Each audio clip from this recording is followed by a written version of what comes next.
只是 Joseph 是位在柏林的景观设计师。设计这一行的人十有八九都是用的苹果手机 ，Joseph 也不例外。跟 Joseph 这种骄傲的设计行业的从业人员打交道是我最头疼的事。比方说，你要给他安利下华为手机吧，他便会打从心里的瞧不起你。Hey Joseph， 你要体验下华为的 P30 Pro 吗？啊哈，华为，那不是中年油腻男子的标配吗？怎能入我们设计师的眼呢？虽然我知道他心里肯定对我的提议已经无比的鄙视，但因为他良好的家教，他总会客气的找些莫名其妙的理由来搪塞。如果就是为了让一点人拍照的话，我还不想换手机。屏下指纹解锁恐怕还不成熟吧？华为的 UI 也太商务了吧，不太适合我这样的年轻人。麒麟980能玩得了游戏吗？不必啦，我一直都用苹果系统，应该也习惯不了安卓系统的。不过还是谢谢你。谢谢你个头啊！我们的粉丝大大们等着看你的体验报告呢。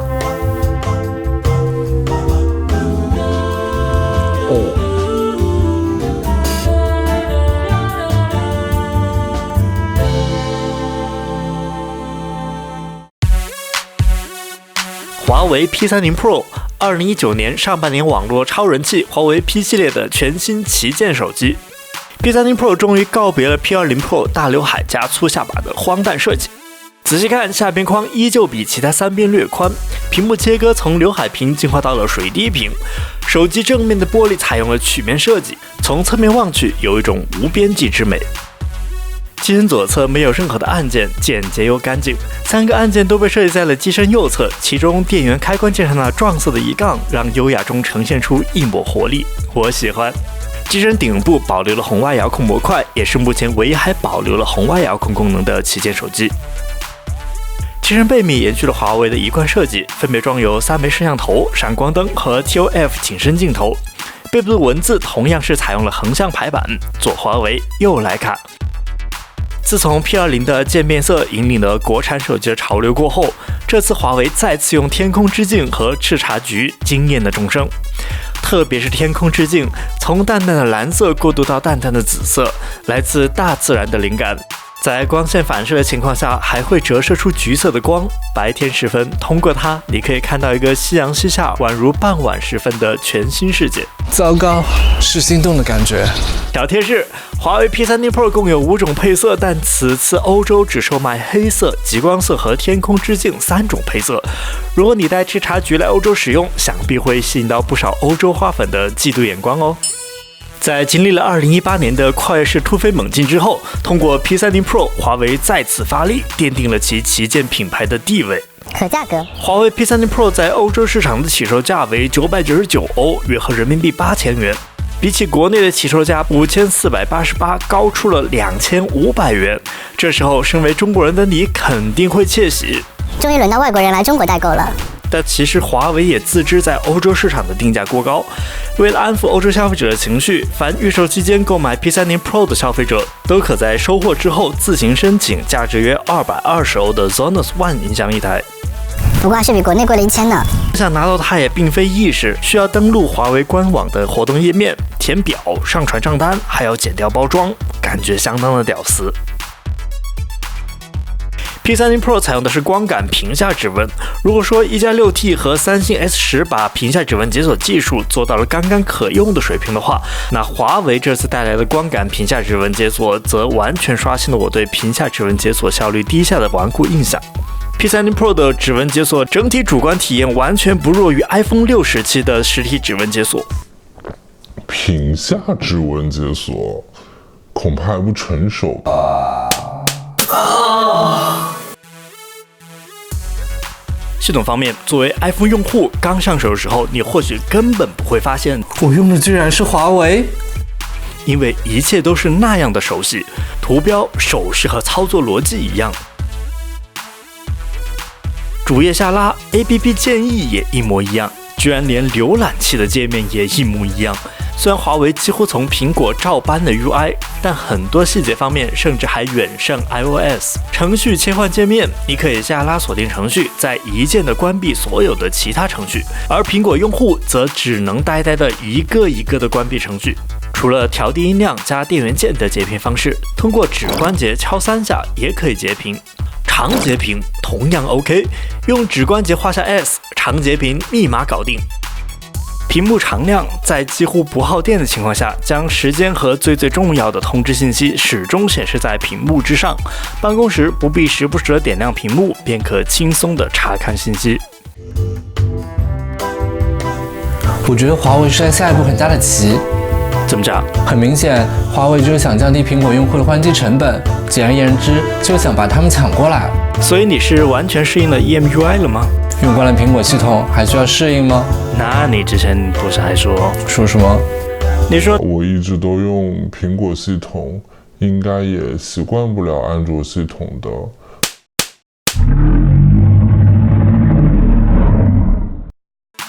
嫌图标太丑，去主题商城里看看吧。配合这次巴黎的新机发布会，华为官方还推出10款针对于 P30 用户的限免法国主题：蒙马特大街、罗纳河上的星夜。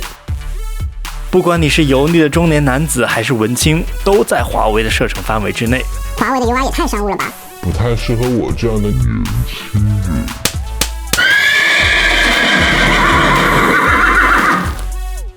拍照，华为 P30 的巨大卖点。华为 P20 Pro 在 DxO Mark 霸榜1周年之后，后置4摄的 P30 Pro 再次刷新了最高分的记录，破天荒的来到了112分。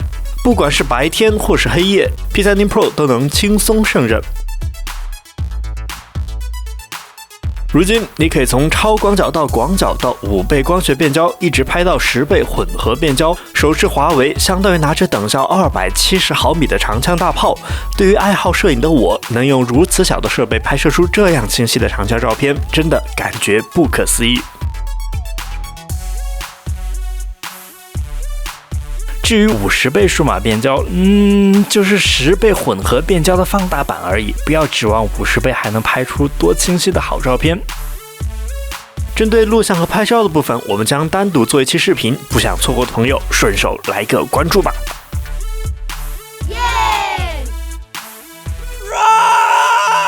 华为 P30 Pro 还支持40瓦的快充，30分钟可以充至70%，不到1个小时便可充满这4200毫安时的大电池。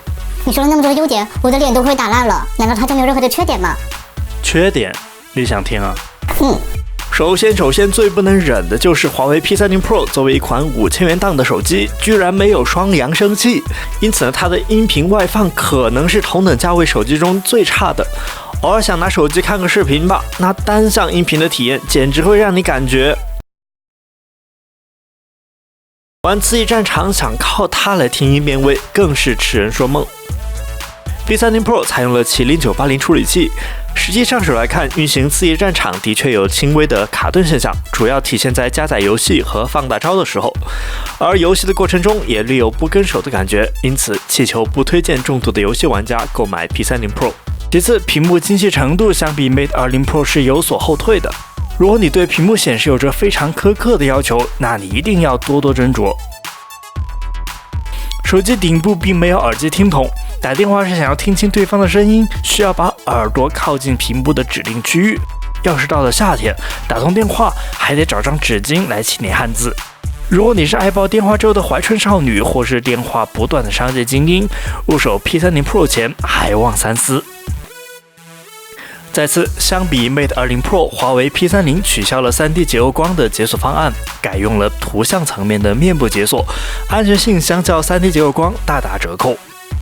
最后有一个对欧版的 P30 Pro 的吐槽，欧版华为自带的 Switch 输入法的中文词库非常捉急，没有万无一失，没有萍水相逢，几乎你能想到的所有的成语和很多的高频词语都没有。想要另外下载词库，输入法中也没有找的选项啊，大哥，要用它来输入中文，还得乖乖的下个百度或搜狗。P20 的时候，我欣赏华为的拍照，喜欢它后盖的渐变配色，但刘海加下巴的设计完全败了我的胃口。而如今 P30 的到来，没了宽下巴，终于让我对它张开双臂。在使用了华为 P30 Pro 1周后，我终于明白华为为何近年来不仅在国内市场，在欧洲市场也如此受欢迎。P30 Pro 的外观设计、摄影拍照让我如获珍宝。而它几乎从 iOS 复刻来的 EMUI 虽然让我嗤之以鼻，但想必也极大的方便了很多苹果用户完成了从 iOS 到安卓系统的平稳过渡。而当你适应了华为手机之后，若想用回传统的安卓抽屉界面，当然你也可以在设置中手动开启。华为采用了自己研发的芯片麒麟980，虽然依旧不如苹果和高通，但却赢得了我的好感和尊重。今天，我对华为的期待也渐渐地多过了对越来越保守的苹果的期待。在即将到来的 5G 时代，我真诚地希望华为可以给我们带来更多的惊喜，用科技把更多的不可能变得可能。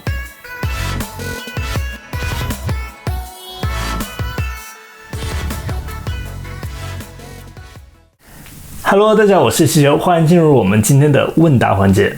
在我们之前 Awesome Pocket 视频中 ，Joseph 手上的倒刺似乎显得特别的抢眼。陈独秀之特别秀说：“想撕倒刺怎么办？”控制狂的小伟就说：“把倒刺拔了好吗？答应我。” Joseph 的倒刺呢，在这一期的视频中已经被我拔得干干净净了，怎么样？你们满意了吗？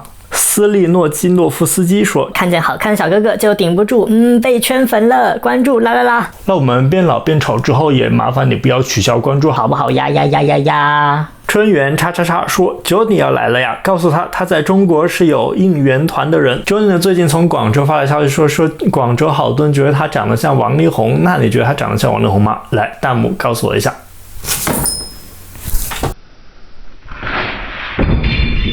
最后感谢来自 YouTube 的周梦华和 Neonheart， 来自哔哩哔哩的西红柿拌番茄酱 XT36 一皮皮马赛克东方仗助的外省可乐的橙汁 Run Rolling 下面很大的铜铃小智大朋友南山校草 Very Innocent 苏大富等等等等朋友们对我们 Loop Ballon 频道的支持和鼓励。最后希望大家身体健康，生活如意，我们下期视频再见吧。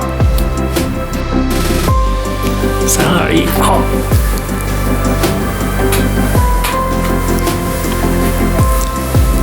来点尖叫呢？啊！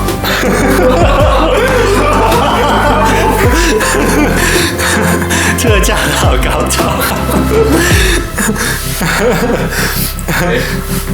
所以要叫吗？还是别叫了？叫吧。叫吗？叫没关系，反正可能也不会用。